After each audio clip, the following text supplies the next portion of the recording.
কোনো রকম ইস্ট ছাড়াই অনুষ্ঠান বাড়ির মতো নরম তুলতুলে নানপুরি বাড়িতেই বানিয়ে নাও। প্রত্যেকটা নানপুরিই হবে নরম তুলতুলে। সঙ্গে যদি যে কোনো পছন্দের একটা তরকারি থাকে তাহলে তো একদম জমে যায়। সকালের জলখাবারে কিংবা রাতের ডিনারে এরকম নরম এবং ফুলকো ফুলকো নানপুরি বাড়িতেই বানিয়ে নাও। তাহলে চলো বন্ধুরা, সম্পূর্ণ রেসিপিটি দেখতে থাকো। আমার ইউটিউব চ্যানেলে তোমাদের সকলকে স্বাগত জানাই।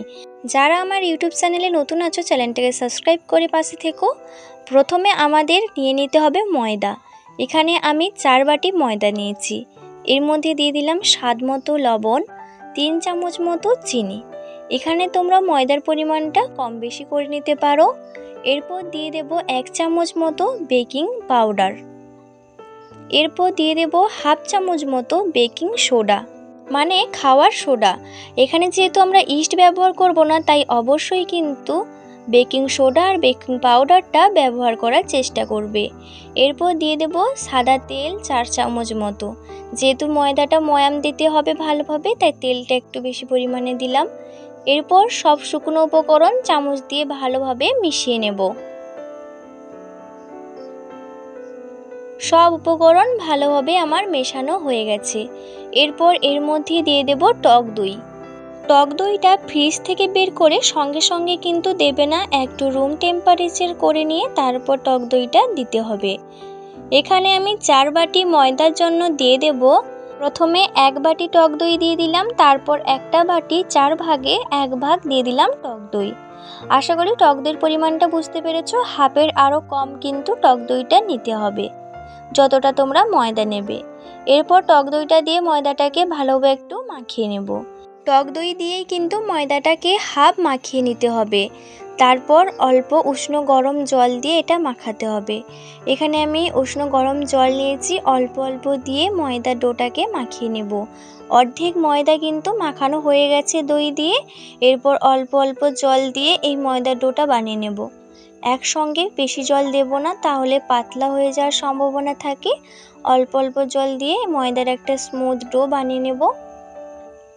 আর এই ডোটা কিন্তু এমনি ময়দার লুচি কিংবা পরোটা ভাজার সময় যেরকম ডো হয় তার তুলনায় একটু নরম হবে। ভালোভাবে একটা স্মুথ ডো আমি বানিয়ে নিয়েছি। এরপর এর মধ্যে অল্প সাদা তেল মাখিয়ে কিছুক্ষণের জন্য রেস্টে রেখে দেব। ময়দার ডোটাকে ঢাকা দিয়ে প্রায় 1 ঘন্টা মতো আমি রেস্টে রেখে দিলাম। পুরো 1 ঘন্টার পর ফিরে এলাম। দেখো বন্ধুরা, ময়দার ডোটা কিন্তু আগের তুলনায় অনেকটাই ফুলে উঠেছে আর অনেকটাই সফট এবং নরম হয়ে গেছে। এরপর এই ময়দার ডোটাকে হাত দিয়ে আবারও একটু মেখে নেব। অনেকের কিন্তু ইস্টের গন্ধটা সহ্য হয় না, তাই ইস্ট ছাড়াই এই টক দইয়ের নানপুরি রেসিপিটা অবশ্যই হলেও একবার বাড়িতে বানিয়ে খেও। আশা করি তোমাদের খুবই পছন্দ হবে। এরপর ময়দাটাকে ভালোভাবে একটু হাত দিয়ে মাখিয়ে নিলাম। এরপর এর থেকে একটা করে লেচি কেটে নেব। নানপুরির জন্য লেচিটা এরকমভাবেই কাটতে হবে। এই প্রসেসে কাটলে নানপুরিগুলো কিন্তু ওই লেচিটা একদম পারফেক্ট হবে। এর মধ্যে কোনো রকম দাগ কিংবা ফাটল থাকবে না, তখন বেলে নিতেও সুবিধা হবে। আর এই লেচিগুলো এমনি যেরকম আমরা লুচি ভাজার জন্য লেচিগুলো বানাই তার তুলনায় একটু বড় করে লেচি কাটতে হবে। একই প্রসেসে সবগুলো লেচি আমি কেটে নেব। এরপর প্রথমে বেলে নেওয়ার আগে বেলুনির মধ্যে এবং চাকতির মধ্যে সাদা তেল মাখিয়ে নিলাম। অবশ্যই এটা তেল দিয়ে বেলতে হবে, ময়দার গুঁড়ো দিয়ে বেললে কিন্তু চলবে না। এরপর এক একটা করে লেচি নিয়ে ভালোভাবে গোল করে বেলে নেব।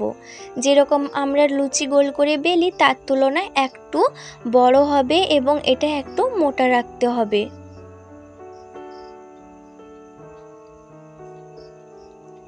একটা নানপুরি আমি বেলে নিয়েছি, দেখো বন্ধুরা, এরকম মোটা রেখেছি আর এরকম সাইজের একটু বড় করে বেলে নিয়েছি। নানপুরিটা অবশ্যই এরকম একটু মোটা রাখতে হবে। একইভাবে সবগুলো নানপুরি আমি বেলে নেব। আবারও একটা নানপুরি বেলে দেখালাম তোমাদের। একে একে সবগুলো নানপুরি আমি বেলে নিয়েছি। সবগুলো নানপুরি এরকম মোটা রেখে একটু বড় বড় করে বেলে নিয়েছি। এরপর এগুলো ভেজে নেব। তার জন্য কড়াইতে দিয়ে দিলাম বেশ খানিকটা পরিমাণে সাদা তেল। তেলটা অবশ্যই কিন্তু ভালোভাবে গরম করতে হবে। এরপর গরম তেলের মধ্যে এক একটা নানপুরি ছেড়ে দেব। এরপর উল্টে পাল্টে ভেজে নেব, আর নানপুরিগুলো কিন্তু একাই ফুলে উঠবে। এটার মধ্যে যেন বেশি লাল স্পট না পড়ে, যেহেতু নানপুরিটা একটু ধপধপে সাদা হলেই দেখতে সুন্দর লাগে। আর এরকম একটা লালচে কালার চলে এলেই তুলে নেব। একইভাবে সবগুলো নানপুরি তেলের মধ্যে দিয়ে ভেজে তুলে নেব। আর নানপুরিগুলো কিন্তু একাই দেখো বন্ধুরা ফুলে উঠছে কত সুন্দরভাবে।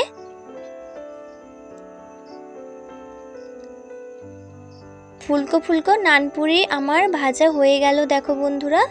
এরপর চলো তোমাদের পরিবেশন করে দেখাই। আর এই নানপুরিগুলো কতটা সফট আর নরম হয়েছে দেখো বন্ধুরা। প্রত্যেকটা নানপুরি একইভাবে ফুলেছে, আর প্রত্যেকটা নানপুরি কিন্তু নরম তুলতুলে হয়েছে। এরকম ফুলকো ফুলকো গরম গরম নানপুরির সঙ্গে তোমরা যে কোনো তরকারির সঙ্গে পরিবেশন করে খেতে পারো। আজকের এই নানপুরি ভিডিওটি তোমাদের কেমন লেগেছে কমেন্টে অবশ্যই জানিও। একটা নানপুরি তোমাদের কেটে দেখাচ্ছি, দেখো কতটা নরম তুলতুলে হয়েছে। আর অবশ্যই কিন্তু আমার ইউটিউব চ্যানেলটাকে সাবস্ক্রাইব করে পাশে থাকা বেল আইকনটি ক্লিক করে রাখো সবার আগে ভিডিও পাওয়ার জন্য। আজকের ভিডিওটা এখানেই শেষ করছি, দেখা হবে পরের ভিডিওতে। ততক্ষণ ভালো থেকো, সুস্থ থেকো। আজকের মতো টাটা।